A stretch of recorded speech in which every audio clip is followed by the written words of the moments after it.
Ad hominem. Imagine you're in a debate, and instead of focusing on the argument, you point at your opponent's bad hair and say, "Nothing good can come from someone with hair like that." That's ad hominem. It's when the argument shifts from the actual issue to the person who's making the point. It's like instead of dealing with the ball, you tackle the player. It's easier than addressing the argument, but it's unfair and it doesn't actually tell us anything about the validity of the point being made. Straw man. Picture someone building a scarecrow, flimsily made of straw, and then knocking it over to prove how easy it is to defeat.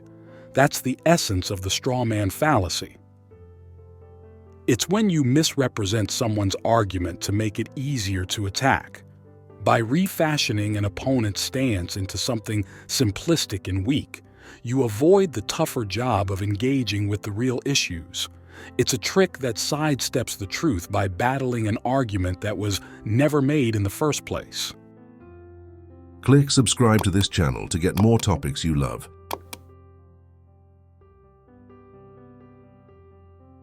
Appeal to ignorance. Argumentum ad ignorantiam. No one has ever proven that extraterrestrials don't exist, so they must be out there. This is an appeal to ignorance. It suggests that a lack of evidence is itself evidence. But here's the thing. Not knowing if something is false isn't the same as proving it's true. This fallacy exploits the gaps in our knowledge as a placeholder for proof, but in reality, the unknown is not a canvas for certainty, it's a space for inquiry.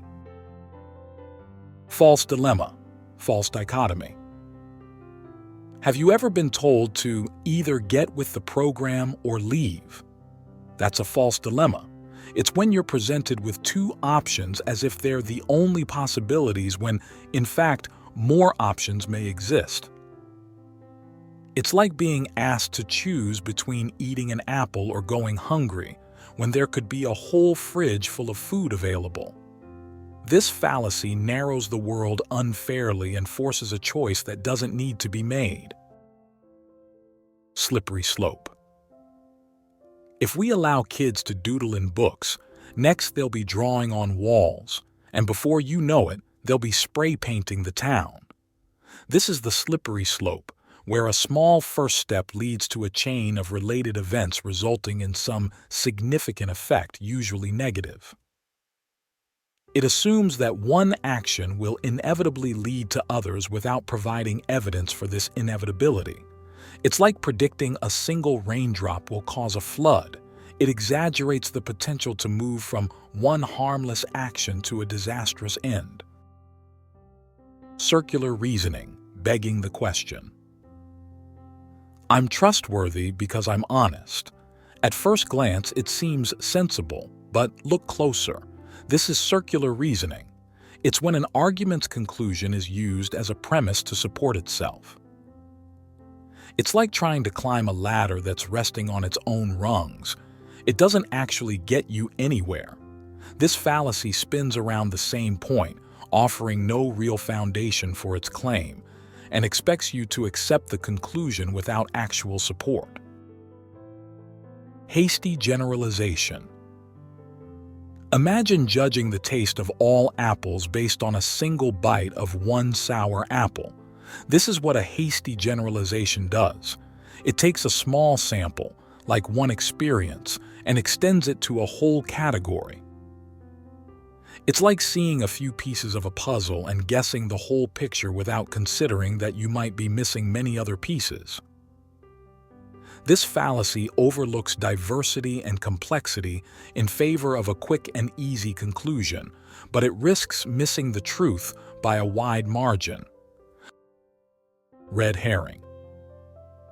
Picture a detective following the scent of a fish instead of chasing the actual criminal. That's a red herring. It's a distraction, a deliberate detour from the real issue at hand. The red herring is thrown into a debate to divert attention and steer the conversation down a different path. It's like being asked about pollution and talking about how much you love fishing. It's a tactic that might seem related at first glance, but it's really just a way to avoid dealing with the matter at hand. Appeal to authority, argumentum ad verecundiam. Because an expert said it, it must be true. This sums up the appeal to authority. It's when the claim is propped up by the prestige of someone who appears to know what they're talking about. But even experts can be wrong. It's like buying a car just because a famous actor said it's the best. Appealing, sure, but not necessarily a sound decision. This fallacy mistakes reputation for evidence and overlooks the fact that truth is not a popularity contest. Appeal to emotion, argumentum ad passiones. Won't someone please think of the children? This plea is an appeal to emotion. It bypasses rational debate by playing directly to people's hearts. It's powerful because it can sway us with fear, pity, or love, regardless of the facts. It's like a commercial that makes you cry but tells you nothing about the product. While emotions are important, they should not be the only basis for believing something to be true or false. This fallacy confuses feeling deeply with thinking critically. Bandwagon fallacy, argumentum ad populum. Everyone's doing it, so it must be a good idea. This is the essence of the bandwagon fallacy. It asserts that the popularity of a belief is proof of its validity. It's like choosing to eat at a crowded restaurant not because the food is good, but simply because it's busy. Just because a lot of people believe something doesn't make it true. This fallacy mistakes the safety of the crowd for the certainty of truth, forgetting that sometimes the crowd can be wrong. Post hoc ergo propter, hoc. I wore my lucky shirt and won the game, so the shirt brought me luck. This is post hoc ergo propter hoc, a belief that because one event followed another, the first must have caused the second. It's like blaming the rain for a bad hair day when really, it was just time for a haircut.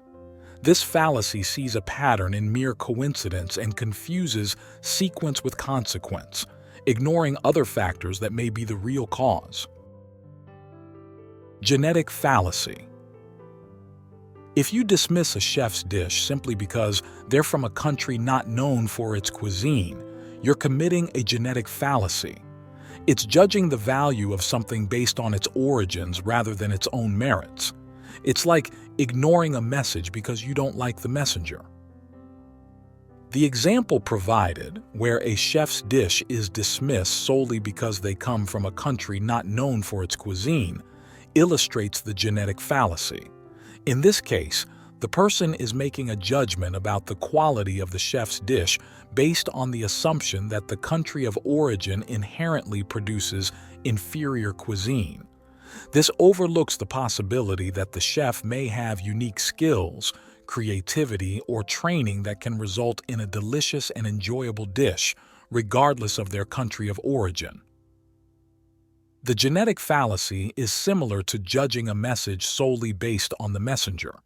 It involves dismissing or accepting an idea or argument based on the characteristics or background of the person delivering it, rather than evaluating the content of the message itself. For example, rejecting a scientific theory because it was proposed by a researcher with a controversial reputation would be committing the genetic fallacy. It is important to recognize and avoid the genetic fallacy because it can lead to unfair and biased judgments. By focusing solely on the origin or source of something, one may overlook or dismiss its actual qualities, evidence, or merits. Evaluating something based on its own intrinsic qualities allows for a more objective and balanced assessment. To avoid the genetic fallacy, it is important to critically evaluate the actual content, evidence, or qualities of the thing being considered, rather than relying solely on its origins or the characteristics of its source. By considering the specific attributes, arguments, or evidence presented, one can make a more informed and rational judgment. This allows for a fair assessment that is based on the intrinsic value of the thing itself, rather than irrelevant factors related to its origin. No True Scotsman. When your claim is challenged, you change the rules to exclude the counterexample. It's like saying, "No true friend would disagree with me," when a friend argues. You're moving the goalposts to keep your argument safe. The no True Scotsman fallacy is a type of logical fallacy that occurs when someone attempts to protect their argument or position by redefining or excluding counterexamples that do not fit their desired criteria.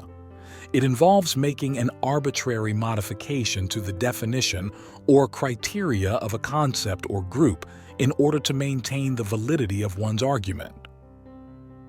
The name No True Scotsman originates from an example often used to illustrate the fallacy. The scenario involves a discussion about Scottish people and their characteristics, where someone asserts that no true Scotsman would do X. When presented with a counterexample of a Scottish person who does indeed do X, the person making the claim modifies the definition of a true Scotsman to exclude the counterexample, stating that the person in question is not a real or true Scotsman. This fallacy can be seen as an attempt to protect one's argument from being falsified or challenged by shifting the goalposts or adjusting the criteria to suit one's position. By excluding counterexamples that do not support their claim, the person commits this fallacy by creating an ad hoc and arbitrary condition that conveniently disregards any evidence that contradicts their original assertion. The no true Scotsman fallacy is often used to deflect criticism or maintain the purity of a concept or group by redefining it to suit one's argument. It is a way of avoiding the need to engage with counter-arguments or evidence that challenges one's position. To recognize and counteract the no true Scotsman fallacy, it is important to critically examine the criteria being used to define a concept or group. One should be cautious of ad hoc modifications or exclusions that are introduced solely to protect an argument from counterexamples. Instead, the focus should be on evaluating the validity of the original claim or argument based on its own merits and the evidence available, rather than selectively redefining terms or criteria to fit a desired outcome. To Quoque. This is the "you too" retort. When criticized, you point out the critic's faults instead of addressing the criticism. It's like a thief saying they can't be judged for stealing because the judge has also stolen something in the past. It's a deflection, not a defense.